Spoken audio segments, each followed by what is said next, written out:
Good morning. So wonderful that we can come together here at Radiant Church on this glorious holiday weekend, Sunday morning here. If this is your first time with us, I would like to extend a very warm welcome. We're excited to have you as part of this community here today. Now, have you ever made a bad decision? Have you ever overpaid for something and maybe later regretted that decision? Well, if we're honest with ourselves, I believe that most of us at one time in our lives had made a bad decision. We've overpaid for something and we later regretted that decision that we made. I remember a time, now this is going back a while, this is over 30 years ago. Back in the days before my wife and I had kids, when we could just pick up and go whenever we felt like it. We decided one weekend, actually it was Labor Day weekend, we decided to go to Ocean City, Maryland for the weekend. But we didn't have any reservations. We decided to just drive down there and get a hotel and enjoy the weekend. Now, we had done this earlier that year, and everything worked out fine. We pulled into town, started driving up the island, and behold, there was a hotel with a vacancy sign. We went in, paid for the room, and we enjoyed the weekend. It was a beautiful room. It was a short walk to the beach. It had everything that we wanted. Now, since everything worked out for us that time, we thought we would do it again. The only problem was, as we were about to discover, that there were no rooms with vacancies. The reason for this is because it was Labor Day weekend. Maybe we were just young and naive, but we just picked up and went to Ocean City, Maryland on a holiday weekend and expected a room to be vacant. At this time, we both worked on Saturdays, so we left right after work on Saturday, late in the afternoon, and by the time we got to Ocean City, it was already dark, and it was a much longer drive to Ocean City back then than it is today. It's still a pretty long drive, but back then it was even longer. We anticipated going to the same hotel we stayed at earlier in the year, but when we got there, the sign said no vacancy.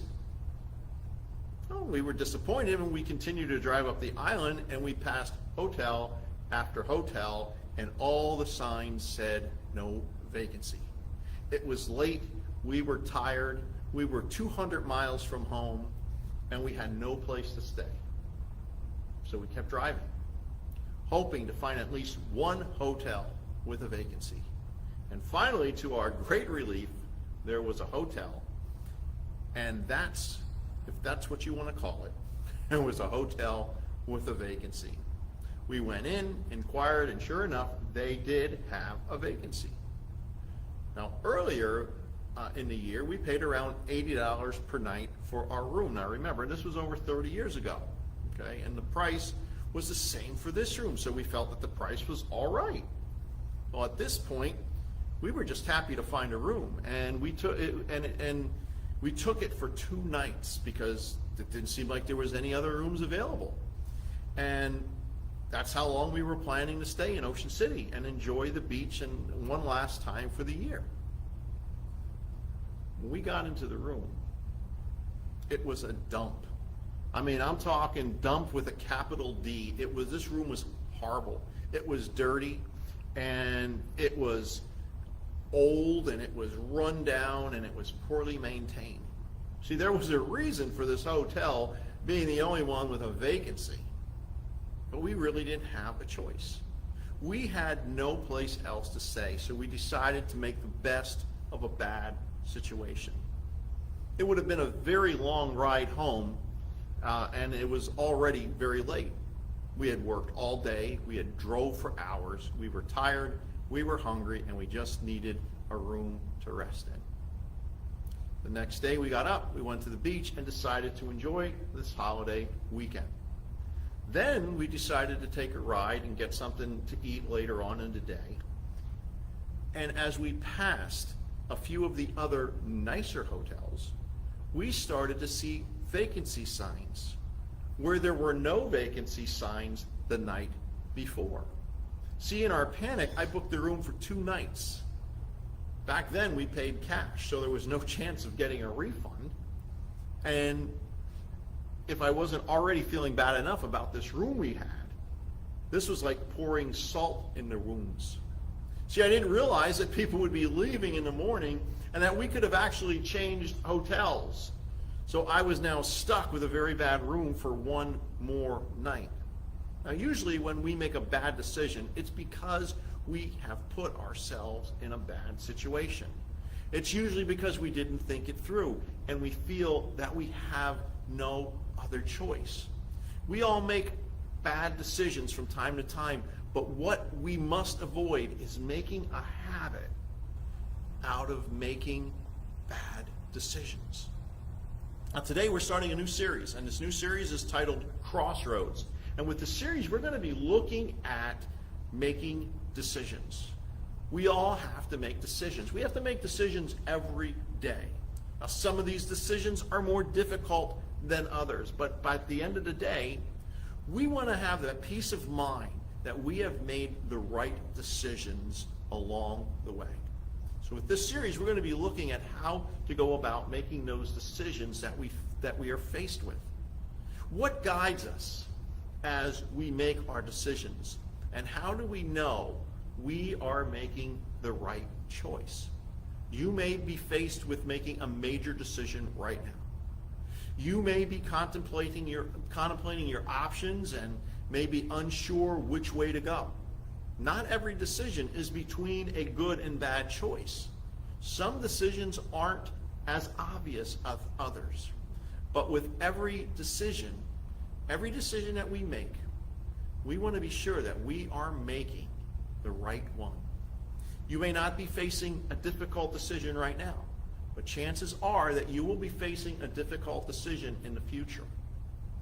We are beginning our series by looking at a very bad decision that was made between two brothers.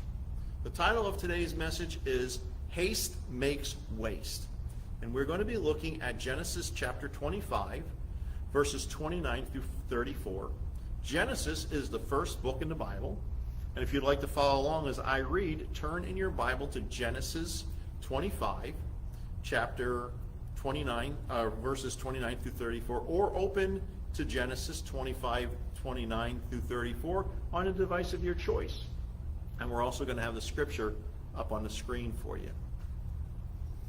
Genesis 25, 29 through 34. Once when Jacob was cooking some stew, Esau came in from the open country famished. He said to Jacob, "Quick, let me have some of that red stew. I'm famished." That is why he is also called Edom. Jacob replied, "First sell me your birthright." "Look, I'm about to die," Esau said. "What good is the birthright to me?" But Jacob said, "Swear to me first." So he swore an oath to sell him his birthright to Jacob. Then Jacob gave Esau some bread and some lentil stew. He ate and drank and then got up and left. So Esau despised his birthright. This is the word of the Lord. Jacob and Esau, they're twin brothers. They were the sons of Isaac and Rebekah. Isaac was the son of Abraham, the patriarch of the nation of Israel. These twin brothers were Abraham's grandsons, and one of them was going to be the one to carry on the lineage of Abraham. Now, even though these boys are twins, Esau was born first. So Esau was considered the firstborn, and he was granted all the privileges of the firstborn, which in that culture meant a lot. By the time that the boys were of the age where they were out on their own, as we're looking at today, they would have heard all about their grandfather Abraham and the promises that God had made him. They would have known that those same promises are going to be passed down to one of them as well. Now Esau, he was an outdoorsman. He loved to hunt wild game. He wasn't what we would consider a homebody. He was always ready to go out on some adventure. Esau wasn't the type of guy to just sit around. He was always out doing something. We get a sense from the description of him in Genesis that Esau was always on the move, going from one adventure to another, and that seems to be where his focus is at. Esau is very focused on the here and now and where he can go next and what he's doing at that time. Jacob, on the other hand, he's more of a homebody. He's not the type to go out hunting. He isn't the adventurous type. He would rather be home and tending to his family. Esau and Jacob may be twins, but they are not alike in any way. And there has always been a rivalry between the two of them. Jacob is cooking stew one day when Esau comes in, and he comes bursting in from out in the open country, and he was hunting. And it doesn't appear that he had any luck that day. It doesn't appear that he had caught anything for him to eat. Now, Esau is described as being famished, and he said to Jacob, give me some of that red stew. Doesn't seem like Esau is polite about it. In fact, he actually seems to be demanding. He isn't asking, he is telling Jacob to give him some stew. Esau tells Jacob that he is famished. Now, in English, we know that the word famished to mean that we are very hungry. But the Hebrew word that is translated as famished means to be tired, to be faint from a lack of food, and to be thirsty. We will learn later in the book of Genesis that Esau can cook, so he's not helpless in this manner. So he isn't dependent on Jacob to cook for him. But at this moment in time, Esau is too tired to cook something for himself. He's hungry, and since there was already something cooked, he wanted some. But he didn't just want some. He wanted some right now. He was demanding it. We also get a parenthetical note here about Esau also being called Edom. And the reason is given is that he asked for some red stew. We also have an earlier description in Genesis where when Edom was born, he was red, and he was described as like a hairy garment. And Esau means hair, and Edom means red. So we have the different names of Esau. So Esau comes in, he's tired, he's hungry, he's thirsty, and he's also very demanding. Jacob, on the other hand, he seems to be a bit calmer. He doesn't get angry because of Esau's unpleasant demeanor. But Jacob's probably used to Esau being like this. He's lived with him his whole life. Jacob sees this as an opportunity. After all, him and Esau have this rivalry going on. And Jacob, being the younger brother, he wants something that Esau has. Because Esau has the birthright. Because he is the firstborn, and this is something that Jacob wants. After all, he just missed this by a few minutes at birth. Jacob may believe that he has just as much claim on the birthright as Esau does because they were born just moments apart. But with the way the customs worked, one of them had to be the firstborn. Not both of them. They couldn't both be the firstborn. Esau was the firstborn, and he also had all the rights and all the privileges of the firstborn. Esau had the birthright. What the birthright meant was that upon their father's death, the inheritance would be divided into number of sons plus one, with the eldest son receiving a double share. This was the customary practice throughout the ancient Near East. This may seem a bit unfair to us today with everything being equal, but that is how it was done back then.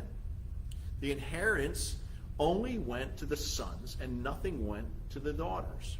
Now, this may seem like a good deal if you are the oldest son, but the rest of the family, they may not feel the same way about it. Now, I know that when my parents died, that I wouldn't have had a problem convincing my brother that we could cut our sister out of the inheritance. But he never would have gone along with me getting a double portion just because I was older. And my sister, she wouldn't have agreed to any of that. So everything was split evenly. But the birthright included a double portion of the inheritance. And Isaac wasn't a poor man. He wasn't a poor man by any means, so there was a lot of wealth at stake here. But the birthright also included other things as well. It included inheriting the leadership position of the father's household, which meant that the one with the birthright was in charge of basically everything. He was the leader of the entire family. In the case of Jacob and Esau, it also meant the one who had the birthright also inherited the covenant promises that God made with Abraham. This seemed to be what was important to Jacob, but it did not seem to be important to Esau. Those promises included becoming a great nation, inheritance of the land, the promise of the Messiah coming through their lineage, and that God would be their God if they followed and believed. Now, needless to say, there was a lot that went along with the birthright, and Jacob seemed to realize it, but it doesn't seem to mean that much to Esau. Esau's response, instead of being something like, "You can't be serious," or "You out of your mind, wanting the birthright for a bowl of stew," Esau says, "I'm about to die. What good is the birthright to me?"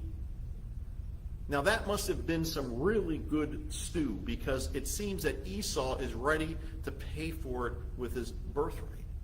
Now Esau was tired, he was hungry, he was thirsty, but he wasn't about to die. It wasn't like he was on the brink of death and wouldn't have survived without a bowl of stew. Esau seems to be a bit dramatic at this point. He seems like he just wants to eat and not be bothered with any nonsense that Jacob is handing him at this point. Jacob may have tried to buy Esau's birthright before, and Esau may just be thinking, "Here goes Jacob about the birthright again." So this just may be why he responds like this. But think about it. Think about how hungry you would have to be to give away your fortune for a bowl of stew. I know that when I am hungry, there are days when I'm hungry, and if my wife isn't going to be home to cook, and I don't want to cook something for myself, I'll just go to a drive-thru. Now, but if I went to Burger King, and I was told that the price of a Whopper that day was going to be me signing my pension over to them, well, I would just keep driving. But Esau said that the birthright wasn't any good to him because he was so hungry, and he felt that he was about to die. Now, you may have been really hungry at some point in your life. We have days where we just don't have time to eat, or we may be traveling and it's a long distance between meals, whatever the case may be. But I don't believe that any of us have ever been to the point where we would sell our fortune for a meal. But Esau seems like he is about to do just that. And Jacob isn't going to give him any stew unless Esau swears that he is selling Jacob his birthright for this bowl of stew. Now, there were probably witnesses present when Esau made this deal and swore an oath to it. That made this agreement legally binding. Esau wasn't able to come back later and say that he was only joking or that it never happened. There were witnesses, and it was a legally binding transaction. Esau swore an oath to sell Jacob his birthright, and then Jacob gave Esau some bread, he gave him some stew, the deal was done, Esau ate, Esau drank, he got up, and he left. The last line of chapter 25 of Genesis said that Esau despised his birthright. He would have to. He would have to sell it so easily. Now, the Hebrew word translated as despise means to show contempt for or to think lightly of something. Esau thought lightly about his birthright because he regarded it to be of very little value. Otherwise, he wouldn't have sold it so easily. Esau satisfied his appetite, and then he carelessly got up and went his way without any serious thought or regret about the bargain that he just made. This is why it is said that he despised his birthright. Esau put himself in a bad position where he made a bad decision and a very bad deal for his future. Now, that Labor Day weekend that I went to Ocean City, Maryland without prior accommodations, I put myself and my wife in a very bad position, and therefore made a bad decision and a bad deal. But that was only temporary. That was only for 2 days. I wouldn't make that same decision today because I learned from that last time that you have to think and plan ahead, especially on a holiday weekend. Esau sold his birthright for a bowl of stew. People usually only sell something when they value something else more. Esau didn't place a high enough value on his birthright, so he sold it for a pittance. When we make quick decisions that aren't well thought out, they are usually very bad decisions. When we act in haste, we put ourselves in bad situations that cause us to make even worse decisions. See, we all live according to a value system, and we make decisions in life according to what we consider to be important. Esau had no regard for the future and only looked at the present. That's how he lived his life. So he sold his birthright for a bowl of stew. Esau chose the sensual, getting something physical, satisfy his bodily cravings. He chose the sensual over the spiritual. And how often do we do the same thing? We make the same bad deal as Esau did when we chase after the riches, the honors, and the pleasures of this world instead of our inheritance in God through Jesus. God has promised us a future with him in his kingdom. But how valuable do you consider that to be? How valuable do you consider that to be right now? Do you consider that to be of high value? Or are you willing to sell that for a sensual pleasure here and now? We need to have a clear comprehension of the future to keep us accountable in the present. You're going to face many decisions this week.